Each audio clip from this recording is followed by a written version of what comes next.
বাঙালি মুসলিমরা এখনো পর্যন্ত বিজেপির প্রতি তাদের অ্যালার্জি রয়েছে। ধর্মনিরপেক্ষ আমরা মুখে বলি, কিন্তু আজকে যারা শাসক আছে তারাও চায় হিন্দুস্তান হোক। এক কথায় এনডিএর শরিক দল অনেকে আমাদের সাথে যোগাযোগ করছে। কটা মুসলিম কোনো জায়গা সেইভাবে পেয়েছে। জাতপাতের রাজনীতি তো আজকে বিজেপিও করছে, আমাদের দলও করছে। মুসলিমদের হয়ে কথা বলা মানে তো আমি অমুসলিমদের বিরোধিতা করা না। আপনি প্রয়োজনে অধীর রঞ্জন চৌধুরীর হাত ধরতে রাজি হয়েছেন, কিন্তু বিজেপির হাত কেন নয়? ওরা তো এখন প্রধান বিরোধী দল।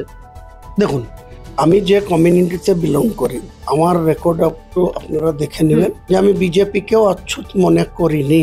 যদি মনে করতাম তাহলে 2018 সালে নিজেই বিজেপির দিল্লির যে অফিস দীনদয়াল উপাধ্যায় লেন, সেখানে গিয়ে বড় বড় তাবড় বিজেপির নেতাদের হাত ধরে আমি বিজেপিতে জয়েন করেছিলাম। ওনারা আমাকে মনে করেছিল ভারতবর্ষের শাসক দল, তাদের একটা পার্লামেন্টারি কমিটি আছে, সেই কমিটি আমার মতন এই ব্যক্তিকে তাদের পার্লামেন্টারি মানে সিম্বল দিয়ে ভোটে লড়ার সুযোগ করে দিয়েছিল। কাজেই অচ্ছুত যদি মনে করতাম তাহলে তো নিশ্চয়ই সেখানে যেতাম না। কাজেই এখানে যে সমস্যা সেটা হচ্ছে এখনো বাঙালি মুসলিমরা এখনো পর্যন্ত বিজেপির প্রতি তাদের অ্যালার্জি রয়েছে। এই যে বিহারে ভোট হলো, ওখানে মুসলিম সম্প্রদায় দেখেন নীতিশ কুমারকে সামনে রেখে তার জোট সঙ্গী বিজেপি সবাইকে ভোট দিয়েছে, তা নাহলে এই রেজাল্ট কি করে হলো। কাজেই গুজরাটেও কম বেশি ভোট পায়, ইউপিতেও কম বেশি ভোট পায়, অন্য জায়গাতেও ভোট পায়, কিন্তু বাঙালি মুসলমানদের প্রায় 2,30-40 লাখ ভোট আছে বাঙালি মুসলমান। তারা এখনও তাদের কাছে বিজেপি পার্টিটা অচ্ছুত আছে, বা তাদের বিজেপি পার্টিকে তারা মন থেকে মেনে নেয় না। তাহলে আমাদেরকে ওই জায়গাটাকে ধরতে হচ্ছে, ওই জায়গাটাতে তাদেরকে আমি যদি এখন বিজেপি রিলেটেড কোনো পার্টির সঙ্গে, এক কথায় এনডিএর শরিক দল অনেকে আমাদের সাথে যোগাযোগ করছে, তারা বলছে আপনি আমাদের দলে যোগদান করুন। যখন ওটা করব তখন আবার আমার যে কেজ, আমি যে কমিউনিটিতে বিলং করি, জাতপাতের রাজনীতি তো আজকে বিজেপিও করছে, আমাদের দলও করছে। তো সেই জায়গায় আমি যদি এখন ওই ধর্মনিরপেক্ষতা দেখাতে যাই বা বিজেপি গোটা দেশ চালাচ্ছে তাদেরকে অচ্ছুত বলি, তাহলে অন্যায় বলা হবে। তাহলে ভারতবর্ষের মানুষ তো তাদের উপরে আস্থা রেখেছে, অধিকাংশ রাজ্য তাদের উপরে আস্থা রেখেছে। বাঙালি মুসলমানরা এখনো বিজেপির প্রতি তাদের অ্যালার্জি আছে বা তাদের দূরত্ব তারা থাকতে চায়। তাহলে সেই জায়গাটাতে আমি তাদের পাশে থাকতে চাইছি। তাহলে আমি বিজেপিতে যখনই যাব তখনই কিন্তু তারা আবার আমার কাছ থেকে অনেকটা দূরে সরে যাবে, তাদের কাছে আমার গ্রহণযোগ্যতাটা দিন দিন কমে যাবে। তার জন্য আমি ওটা কোনো মতেই করতে পারছি না বা করব না। আমার চাই যে অমুসলিম ভাইরাও এখানে শাসন চালাচ্ছে। আপনাকে লাস্ট একটা কথা আমি দিই, মুঘলরা 700 বছর রাজত্ব করেছে, আর মুঘলদের 700 বছর পরিচালনার পর ব্রিটিশরা 190 বছর শাসন করেছে।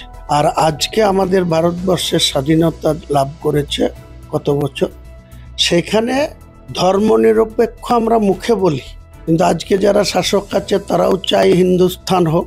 আবার এই রাজ্যেও কটা মুসলিম কোনো জায়গা সেইভাবে পেয়েছে, তাদের এত % ভোট, সেই ভোটটা সিপিএমও 34 বছরে নিয়েছে, তাদেরকে সেইভাবে ছাগলের 3 নম্বর বাচ্চার স্থান দিয়েছে। এরাও ঠিক একই পদ্ধতিতে বিভাজনের মুসলিম গ্রামগুলায়, মুসলিম বুথগুলায় ভোট ব্যাংক, হ্যাঁ, সেটা করা হচ্ছে। তো সেটার আমরা মুসলিম কমিউনিটিকে, আমরা তার মানে এই নয় যে আমি কোনো হিন্দু কমিউনিটিকে অপ্রাসঙ্গিক বলছি।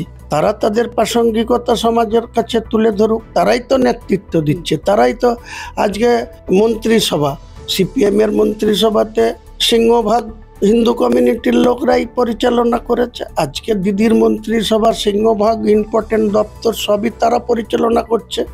আমলা যদি বলেন, বেঙ্গলি নন বেঙ্গলি সব মিলে আমলারা, WBCS-টা ছেড়ে দেন, এটা রাজ্যের অধিকাংশ বাঙালিরা চালাচ্ছে। কিন্তু IAS IPS যদি দেখেন তাহলে যারা আছে তারা কতটা বাঙালি আছে, সবই তো নন বেঙ্গলি এবং দিল্লি থেকে তাদের এই রাজ্যে পোস্টিং করা হয়, স্যালারিও দিল্লি দেয়, তাহলে আমাদেরকে সর্বধর্মের মানুষের সঙ্গে সমঝোতা করে আন্ডারস্ট্যান্ডিং করে তো আমাদেরকে চলতে হয়।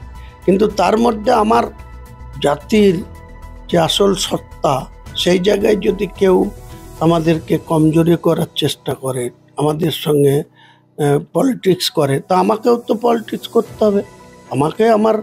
আমি মুসলিমদের হয়ে কথা বলা মানে তো আমি অমুসলিমদের বিরোধিতা করা না। যে শুভেন্দুবাবু সবসময় হিন্দু হিন্দু করছে, সেটা উনি করতে যদি পারেন, তাহলে আমার ক্ষেত্রে আমাকে কমনীয় আখ্যা দেওয়া হবে কেন? আমি চাইছি উনি হিন্দু হিন্দু করুক, আমিও আমার কমিউনিটির জন্য কথা বলি, এটাই তো গণতন্ত্র। তাই এই গণতন্ত্রের মধ্যে আলাদা কিছু খোঁজার কোনো প্রয়োজন নেই।